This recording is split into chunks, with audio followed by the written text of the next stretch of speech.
Before we get started, I would like to issue a spoiler warning for the entirety of Link Click. Due to the nature of the series being a suspenseful mystery, if you are not caught up to the current season of Link Click to the point of at least Season 2, Episode 11, please click off this video and come back when you are. Otherwise, thank you for watching and enjoy.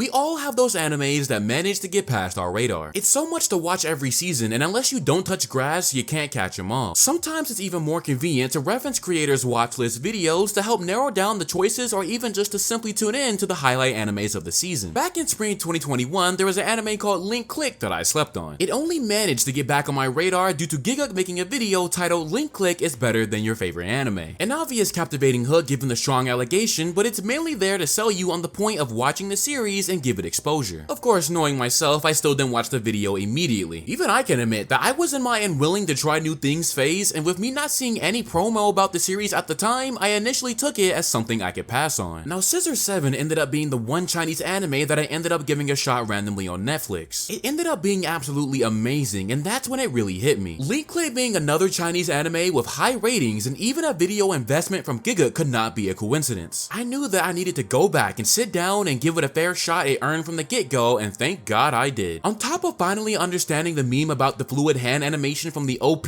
episode 1 was an absolutely incredible kickoff. I even stopped and grabbed a friend to sit down and we binged the entire thing together. By the time we caught up to the finale, one thing was clear, and that being Gigguk may not have been lying with that video title.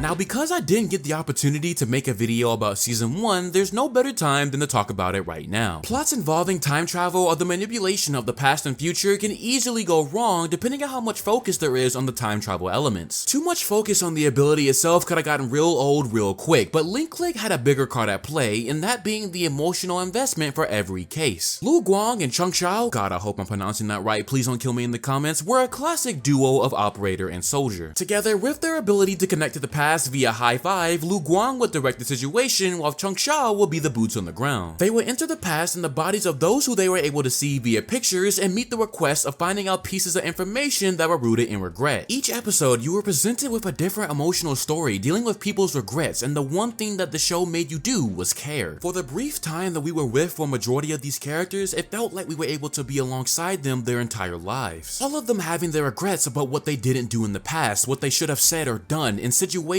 that they wish they can go back and fix. Regret is a powerful thing that lingers, and sometimes it never goes away because once the past becomes future, there is no turning around and getting a free redo. Yet this is what the duo offer, but it's not like they were able to magically go back and fix everything. The one thing I respect in order for the time travel element to remain consistent was the rule of past or future must remain untouched. It caused the duo to stick within the parameters of the request from those who sought the answers from the past, and also proved to yield some very interesting drama and emotional moments. I don't know about the rest of you, but till this day, the events of episode 3, 4, and 5 still replay in my head for the emotional damage amplified by the OST choices and the traumatic results that ended the situation. Even though they were just inhabiting the body of somebody else temporarily, they lived as if they were the people themselves, emotion and all. Every single client you were able to empathize with because every single story had something common amongst them, and it's the sorrow that lies within the past. The show's emphasis on regret was always a huge plus, and it's what drove me to care. There's many people who take one wrong step and others sent down dark paths in silence when they wish they could have gotten out of it, hence episode 1. Towards the end of episode 1, we saw what happened to Emma, and for a while I was wondering if they were going to bring it back around because it challenges the idea of the rule about the past and future must remain untouched. Morally, it will be something Chung Chao will go against, but for the sake of principles and rippling effects, Lu Guang will uphold the result. Little did I know that this one incident would spark on a wave of issues, and before you know it, everyone was caught up in the whirlwind. Link Click's writing was good enough to the point where I didn't necessarily feel the need for the series to have a direct antagonist. However, because the events of episode 1 and the origins of the powers were so heavily kept a secret, I did wonder who gave them this ability and what would happen if they were not the only people to have them. The final conflict of season 1 not only coming full circle with Emma giving new context, but giving us an antagonist who can also manipulate the bodies of others. The stakes gradually amping up with permanent consequences with Emma, Lu Guang going down, and with the cliffhanger of season 1, I have never felt more of a need for a second season till then. So thus began the wait for season 2, and the entire time I kept wondering to myself, how much better could the show get? What else did it have in store for me? And if you asked me right now if season 2 has delivered above and beyond, you best believe I'd say it has. So before we even get too far into season 2 talk, can we please talk about how episode 5.5 is low-key one of the most important episodes of the series in terms of the late game. The fact that a special episode managed to be so important with the martial artists and self-defense had brought a lot of grounded hand-to-hand action to the series. I was already invested emotionally and with the hunt for the culprit on, but now I get some meathead action injected straight into my veins. The approach towards season 2 narrowed its focus onto two main things. Number one being the involvement of police. Officer Wong, dubbed by Christopher Sabat, has been a great addition to the story and the perfect way to introduce law enforcement to our main crew as well. For every murder mystery situation, the police are always involved to some degree, and thankfully Wong's character actually has a brain. Number two being the mystery of the culprit and their objective. I won't lie, the backstory of Link Tianxie and her family was very hard to watch. Link Click has never been afraid to dive into things like trauma, and this season has an unfortunate case of abuse and assault which trigger a chain reaction of events leading into the recent episodes. The things children witness when they are young are very important because those things get imprinted into their minds forever and can alter the trajectory of their lives. Everything involving the kid's backstory is as tragic and unfair as life can get, and it doesn't stop there as we look towards Jin. Again, everything involving the law enforcement was very necessary, but being able to make it personal is how you really sell their involvement. Wong and Jin's past and the tragedy that set Jin off are the developments that really helps hold things together, because when you look at everything that has happened and how these characters came to meet each other, it's as if this was inevitable. The brother of the family meeting Jin was fate, as both their twisted hearts began to merge onto the same path. My theory: to prevent these tragedies from happening to their lives at the expense of others, hence the desire to understand how our main characters' powers work. The storytelling of this season has been some of the best it has ever been, with episode 9 especially being some of the most creatively and impactful approaches to connecting the dots I have seen all year. The production still going incredibly strong from the art to the fighting choreography, and the opening is a ginormous jump in quality from season 1, and season 1's was great too. By the time of this video, I would have just watched episode 11, as I am a dub watcher and I am behind by one episode. I know the finale will be out in sub and I will not be caving until it is finally out for dub, but believe me when I say that Link Click is still on a roll. They haven't slowed down, the stakes are bigger than they have ever been, and with so many people that have lost their life at the expense of this mystery, the consequences are sure to come. What I am greatly looking forward to seeing is whether or not this will be the final season of Link Click, or will a season 3 take us even deeper into the past with more regrets to follow. If you have been waiting for season 2 to stack up, this is your sign to now begin your binge. That's pretty much it from me though. As always, thank you for watching, and make sure to leave all your thoughts about Link Click in the comment section down below. Stay safe out there, and I will catch you all in the next video.